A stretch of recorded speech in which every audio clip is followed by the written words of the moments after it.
دلوقتي مع كلمة الأستاذة ميري خادمة بكنائس طنطا، أستاذة ميري مرقص، وهي بتقدم خدمة عظيمة جدا على فكرة بتقدمها لكنائس طنطا، وهي خدمة نظافة الكنائس. نشكرها ونحييها ونسمع لكلمتها. سامعيني كده؟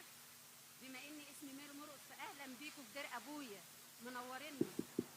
الاحتفالية اللي فاتت كانت ليلة عيد ماري مرقص، كانت تقريبا نص العدد ده، كانت احتفالية جامدة. كان يوميها كان حوالي 152 أتوبيس. النهارده داخلين في حوالي عدد 13,000 ربنا يبارك، و 300 حاجة و50 أتوبيس، 52 أتوبيس بالظبط.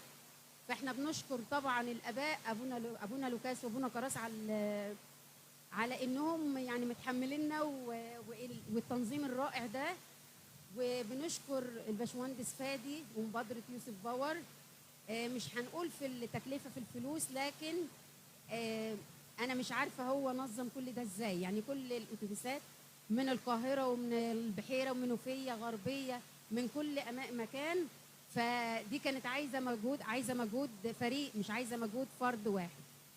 بالنسبة لأباس خيرون القليني، اسمه متكون من حاجتين: أبا يعني أب، وبس خيرون أو اسكاروس يعني القوي. ده طبعا كان في فرقة في الجيش في أتريب اللي هي إيه؟ أتريب اللي هي بنها، أتريب اللي هي بنها. سمع بموضوع تبخيل الأوثان، طبعا قلع المنطقة بتاعة الجيش وأعلن إيمانه. إخواته كانوا بيعيطوا يقولوا له لا بخر، اتبرأ منهم. وطلع بعد كده على أنصنة ما لقاش الولي هناك، قالوا له لا تروح مكان تاني. اتقابل مع القديسين والشهداء من أسوان وإسنا، طبعا شجعوا بعض. ويوميها طلع شيطان مع من يعني المساعد للوالي، طلع شيطان منه. فطبعا الوالي قال ده يعني ساحر. جابوا له زي ماري جرجس، جابوا له ايه؟ سم عشان يشربه، ما اثرش فيه. وبعد كده طبعا ببركته كان فيه دخول للمسيحيه بالالاف، ما كانش يعني ان كان يموت واحد كان بيبقى الاف. بشكر ابونا لوكاس وابونا كراس بدعوتهم لبنتي المرنمه مريم سامي، اصروا على انها تبقى موجوده معانا. هتبقى موجوده في اخر البرنامج ان شاء الله، وان شاء الله يبقى يوم حلو قوي. وبنشكر ألف مرة الباشمهندس فادي اللي عرفنا المكان الحلو ده، وإن شاء الله رجلنا ما تتقطعش عن زيارته.